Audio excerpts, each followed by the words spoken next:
So last night we spent the night at Walmart in Billings, Montana, and our original plan was actually to head up to Glacier National Park and take in everything there, but we have a little bit change of plans because of the wild forest fires. Right, there's a forest fire and the park is closed up to 15 minutes where our park is. 15 minutes from our park, I should say. And so a lot of the park just isn't accessible. We called the campground, like I said, it's really smoky. So we made the call, we decided not to go. We want to see Glacier in all of its glory. So we'll save that for another time. Yeah. So we are heading a little bit south instead. We're going to near Cody. There's two state parks that we're hoping to get into. Yep, they're first come, first serve. The one in Cody, closer to the east side of Yellowstone, actually has 77 first come, first serve spots. But it's the weekend, it's Friday, and it's still kind of high season. So we'll see. This is the first time we're just gonna try out this first come, first serve business. Yeah, we typically have reservations 3-4 weeks out, and this is the first time we've had to cancel and find something right on the spot, and hopefully we can get in. We've got 2-hour drive ahead of us to get there, so we need to get on the road and get there to make sure that if anyone's checking out of these campgrounds, we can be the first ones in and get their spot. We've called the two campgrounds that we're interested in. They're kind of opposite directions from each other. And both of them sound like they have a few sites available. The one mostly dry camping, but they don't really know until checkout time at 11 to see who leaves. So we are headed down to Cody. The state park we really want to get into is there, and then there are other options if we can't get in there. So we're going with Cody instead of over to Lovell, and we're hoping for the best.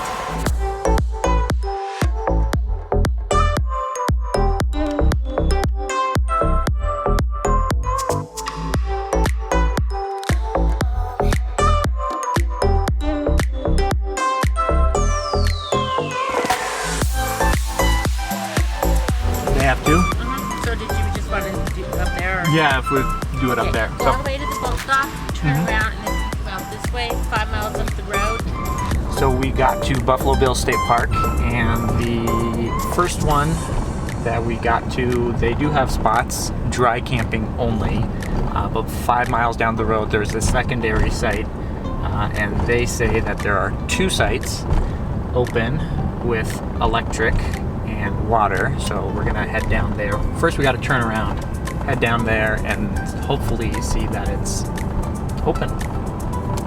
We got in a spot, and there's only one more spot left. We made it, we got in the spot. And Yes. what did you girls get? Well, we got these, and if you take a picture of it, you can win exclusive prizes if you have the coolest picture. So we made it to Buffalo Bill State Park North Fork Campground. Yes. And there were 2 spots left. And we pulled in, and then these people right behind us over here pulled in right after us. So we got the last 2 spots. All of the sites here are pull-throughs, which is really nice. Yeah, just kind of pull off to the side. Have electric. The ones that you can reserve do have water as well, but there is a water spigot right across on the other side of the road from us, so if we do run out of water, we can use that. Yep, so we're all set for 7 days here, but we can extend it if we want. It's a walk-up site. So. Yeah, we can stay up to 2 weeks. So we're going to be exploring the area over the next couple days, but Looks like there's a lot to do in the area. Yeah. But right now we're going to go down to the river because the campsite's right on the river, and it looks like we can explore the riverbed for a little bit. The view here is beautiful. Everywhere you look, it's like mountains and hills, and it's wonderful.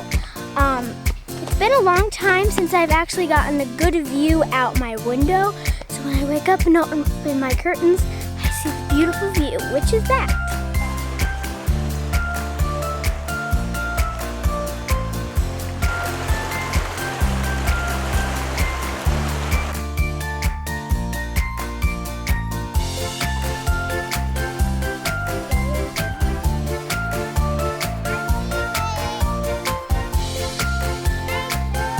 Where did you go? The main reason we made our way down this way was to miss the fires that are up in Glacier, but there are actually 3 or 4 fires that are kind of surrounding Yellowstone and probably within 50 to 60 miles of where we are. So there's not a whole lot of smoke that's visible, but there is just a general haze that's kind of covering up the hills and the mountains around us. I wish it was clearer so we could get a better view of them, but yeah, but the view's still great, even with the haze. yeah, the views are still amazing. It is calling for rain, hopefully tomorrow, so that might help out with the fires, but also clear up some of the haze that we have around here so that we can just enjoy the views a little bit more. Located halfway between Powell and Cody, Wyoming is the Heart Mountain Internment Camp. Or relocation center, or confinement site, whatever nice title you'd like to put on there. This is actually a part of history that I did not learn about until university. I mean, maybe somewhere I got a little blip of it, but it didn't stick with me. I remember being in a children's lit class in university and learning about this through literature and being amazed and blown away that this had even happened in our country. But it's a good opportunity to share this with our girls, share the history of our country, the things that we probably didn't do best. But we're gonna go inside and check it out and learn a lot more about the internment camps that we had across the US and how we treated the Japanese people during World War II.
art in this room was done by Estelle Ishiko. She was actually a white American who came with her Japanese American husband to the camp. She voluntarily came, and she painted in the beginning with watercolors, which are beautiful, but she felt they were too cheery for the atmosphere of the camp, so she switched over to pen and pencil and ink to portray more of the mood of what was going on at the camp.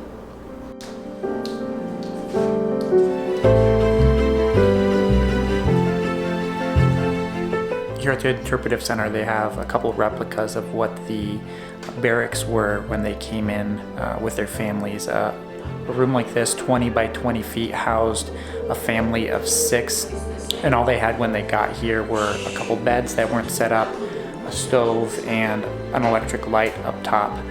And then if we walk over here, we can get a look at how the families actually set things up once they moved into the space. 1 or 2 years into the space, how things looked. They didn't have money really to buy furniture and things, so they made a lot of it themselves. And they just kind of were inventive and creative and making their space feel like homey as much as they could. The lack of privacy.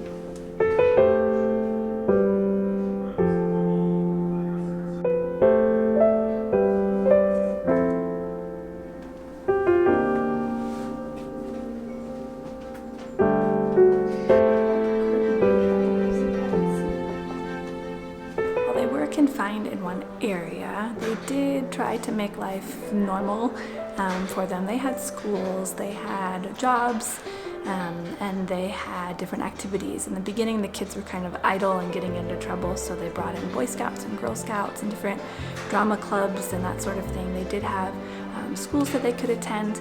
The teachers, some of the people could become teachers, well, the women could become teachers at the school, but compared to the white teachers at the school, they were paid 1/10 of the annual salary.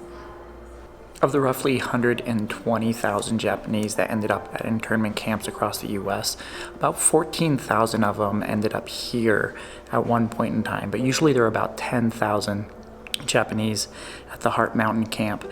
And one of the ways that they could actually get out was by enlisting or being drafted into the US Army. And over the course of the years, about 800 Japanese Americans decided to join the Army in order to get out of the camp.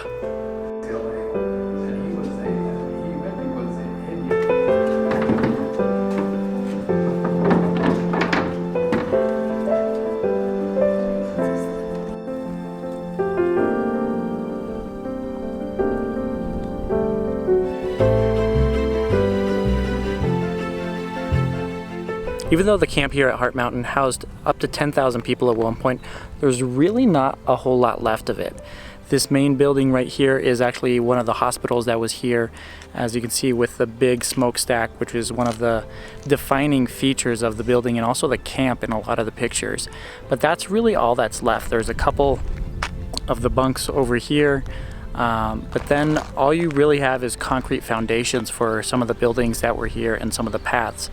It's kind of a shame that they let it just disappear, but a lot of the land that's around here is now privately owned. There's lots of farmland, a couple of houses that are close by, so a lot of the area that was within the camp boundaries is now private property.